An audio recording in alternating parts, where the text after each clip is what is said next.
Good day, and this is the part two of our discussion on culture as part of our subject for content development. We have recently been studying about the meaning of culture. We've also tackled the theory of cultural determinism and, of course, cultural relativism. And we've talked about ethnocentrism, xenocentrism, and everything else between. And we've talked about the manifestation of cultures, which of course manifests itself in different ways and different levels of death. Tapos pinag-usapan na rin natin ang iba't ibang manifestation ng culture at different levels of death. And right now, we are going to talk about the layers of culture. Again, as a review, what is culture? It is a common trait of two or more people, and it defines society.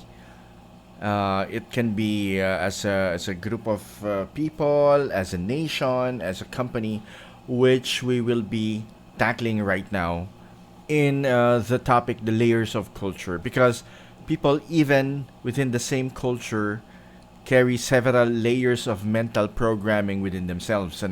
Different layers of culture exists at the following levels. Unang-una, we have the national level. This is associated with the nation as a whole.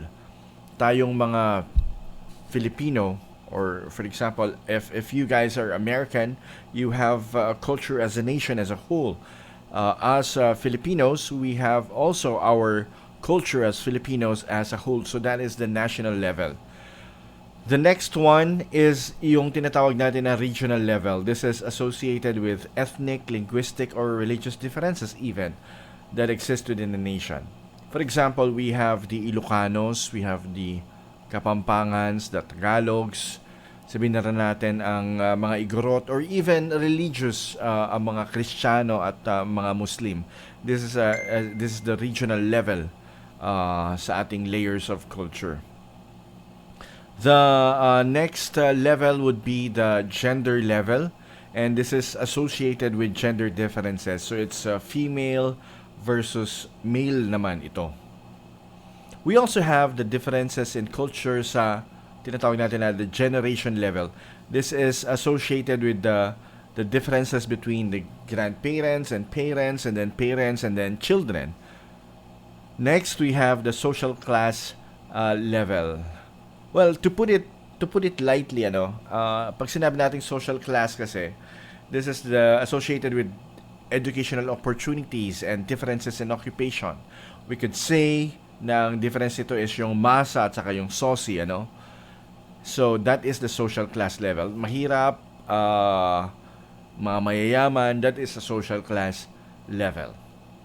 And lastly, when you're working already, there is what we call the corporate level. This is associated with the particular culture of an organization, and this is applicable to those who are employed. Well, at the same time, also, kasama rin dito ay on a school level. Like for example, iba yung kultura dito sa NWU, sa kultura sa dito Center College of the Philippines, sa University of the Philippines, sa De La Salle University, and so on and so forth. But for those who are employed, there is the corporate culture na tinatawag din natin.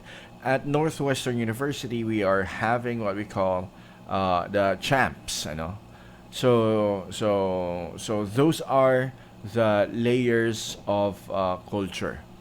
Now, we have the layers of culture.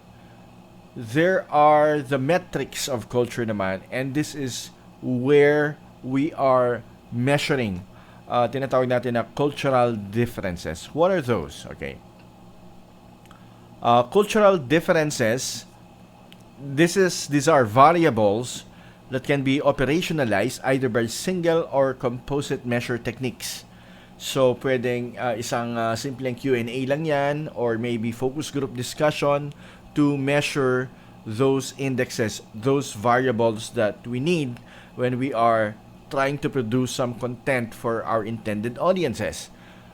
A single measure technique means the use of one indicator to measure the domain of a concept.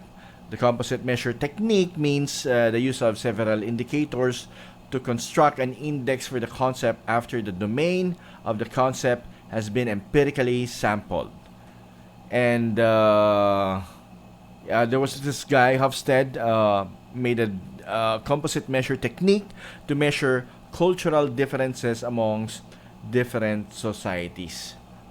Okay, so ano nga ba yung mga minimeasure natin na mga indexes para matawag na tayo ay meron tayong mga cultural differences, which applies to the different layers of culture, like what I told you kani-kanina lang.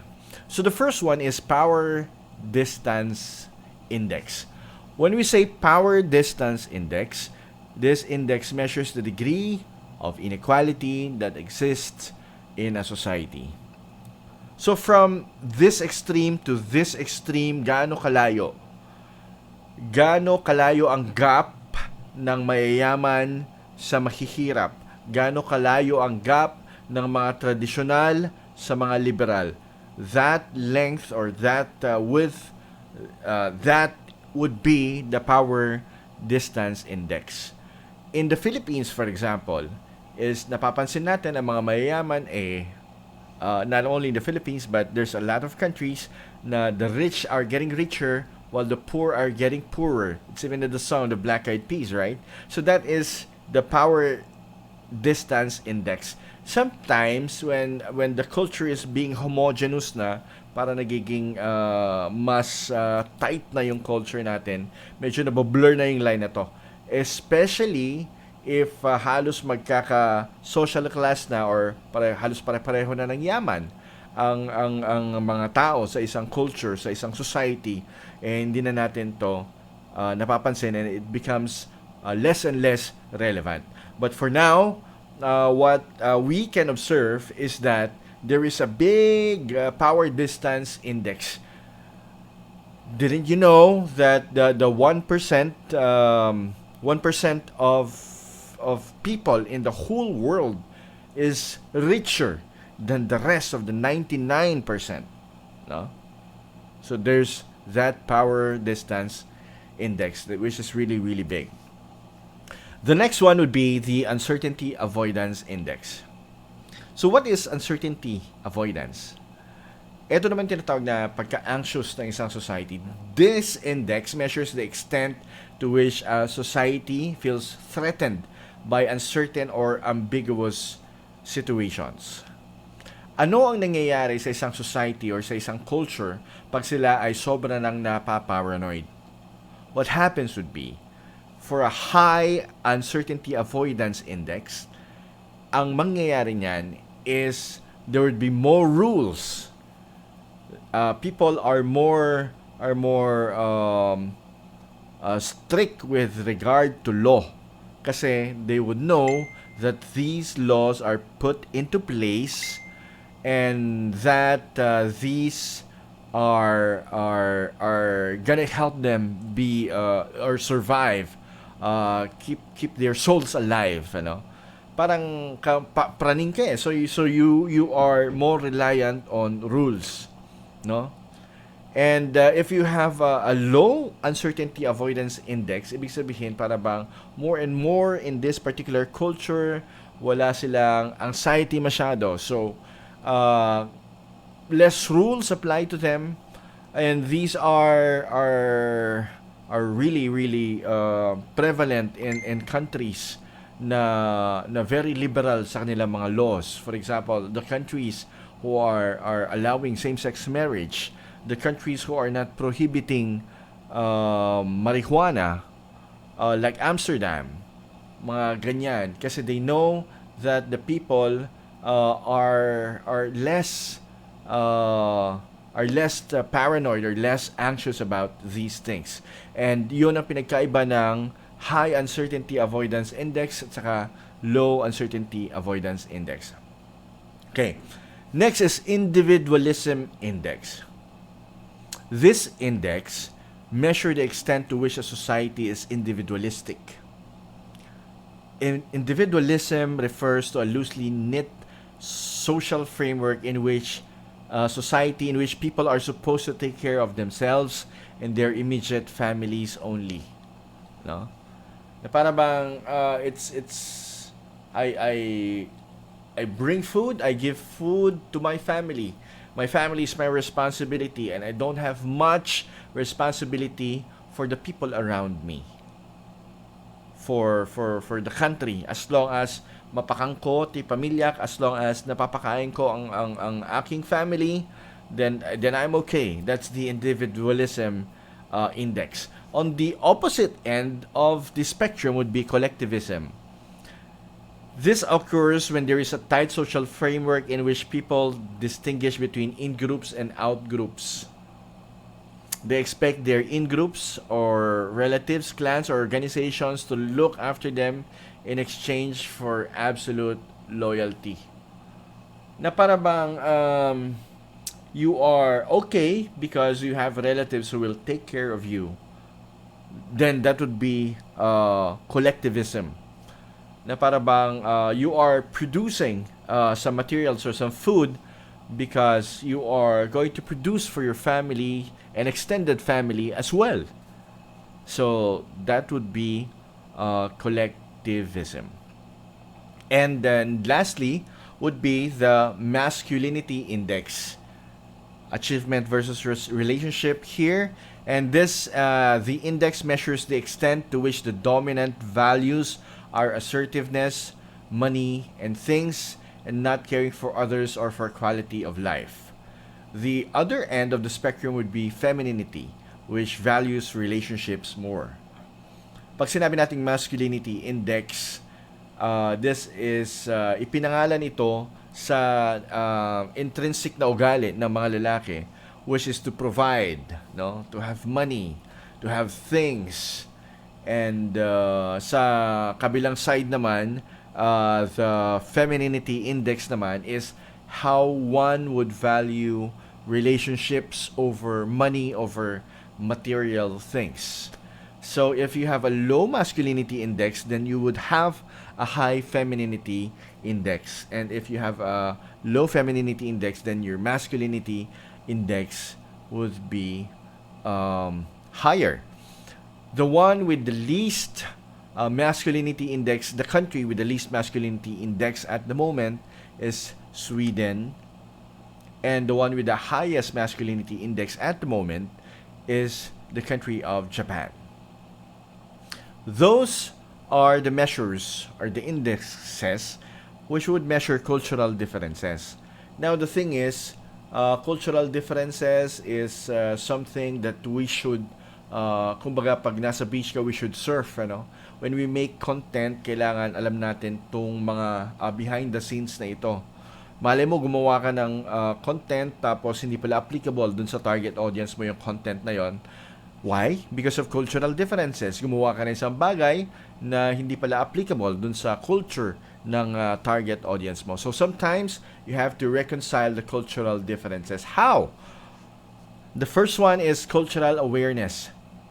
Before venturing on a global assignment, it is necessary to identify the cultural differences between one's home country, yung culture mo mismo, and the country of business operation. In your case, kung ano yung kultura mo dun sa kultura ng target audience mo, kailangan alamin mo kung ano yung inyong cultural differences. Now, when these differences exist, one must decide whether and what to extent the home country practices may be adapted to the foreign environment. So, i-impose mo ba yung gusto mo, yung kultura mo, or sasakyan mo ba kung ano yung gusto nila? Pag sinasakyan mo na lang lagi gusto ng audience mo, then you'd be a yes man and you're just, an entertainer. You're not a catalyst of change because what you want is to imbue your culture towards your audience because that is your goal. That is your objective in your content development. And the building of cultural awareness is very, very important, because of these matters. It may not be an easy task, but once accomplished, it definitely helps get a job done efficiently in a foreign environment. Or in your case, in your target audiences. Discussions and readings about other culture definitely helps build cultural awareness. So, yung target audience mo, dapat you should read up on them, dapat you should know kung ano ang kultura nila, anong gusto nila, what would make them comfortable, what would make them uncomfortable, what are their stereotypes, and what would be the stereotypes that they like and the stereotypes that they don't want. For example, pag tayo mga Pilipino, gusto natin na tawagin tayo or gusto natin na i-stereotype tayo ng mga hardworking people, mga masayahing people, mga resilient na people. But what we don't want to be stereotyped would be us as dog eaters. Something like that. So, those are the things na kailangan isa-isip mo when you are doing content. Now, some countries may share many attributes to help mold their cultures. Sometimes, iba yung kinina-cluster mo yung culture mo, no? Fewer differences may be expected when moving within a cluster than from moving from one cluster to another. You should know kung itong particular audience mo na to saang cluster siya, and this particular next target audience is saang cluster siya. This is based on the data obtained from past cross-cultural studies, and there may be similarities. Like for example, when you are targeting the audience of the millennials, and you are grouping them with the audience of the Gen Zs, maybe there are some similarities and some are differences. Now, if you are knowledgeable about culture, you'll know na ito yung mga jokes na gusto nila, ito yung mga content na gusto nila, and so on and so forth. Because some cultures cross boundaries. Some culture ay may pagkapareho sila ng culture. Malay mo, ito yung culture na to, ito yung culture na to, ito yung target mo. So, that's where clustering of cultures is important. Next is determining the extent of global involvement. All enterprises operating globally need not have the same degree of cultural awareness. It depends. Would you be handling foreign operations? This is in a corporate context, Would you handling foreign operations, extent of global operations, degree of similarity between the home and host countries, and the number of foreign countries in which a company does business. I'll explain this fully when we meet face to face, but if we would translate this to our operations, our content operations, this upper left would mean extent of handling foreign operations is gaano ka-intensive ang content na i-develop mo para sa kanila. Hanggang saan yung gagawin mo na content. Okay? The upper right, extent of global operations, hanggang saan mo i-spread out yung audience mo. Para ba sa lalaki, sa babae, or pwede rin sa lalaki, sa babae, at sa bading. No? Now, the next one is that for your target audience, the degree of similarity between home and host countries, So your home, which is yourself, and your target audience, anong pagkakaiba ninyo? You could create content or some keywords that can work through that. And if I would connect the lower right descriptor here, number of foreign countries in which a company does business. Saan mo siya Remember when we talked about the differences of culture in the social media? Saan mo siya ipupunteriya? Sa Facebook, sa Twitter, or sa Instagram, or sa TikTok. So that would be included in your strategy as well into developing content. So basically, there you have it. We've covered culture. And again, the takeaway here is that when we are developing content, we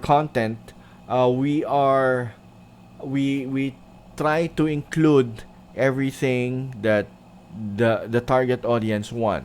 We try to be inclusive. Wag lang tayo gawa ng culture dahil yun ang gusto natin gawin. Kailangan mag-isip tayo ng mga strategy, mga moves natin, putting the target audience in mind. A common practice for this would be ikaw ilagay mo ang sarili mo sa utak ng audience mo, sa mata ng audience mo, sa tenga ng audience mo. Pag pinanood nila itong content mo, what do you think would they feel? No?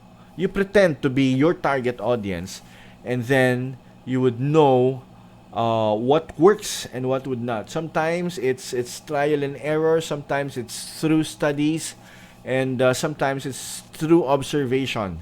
No, but bottom line, it's all about experience. When you're more experienced in doing these things, then you get better.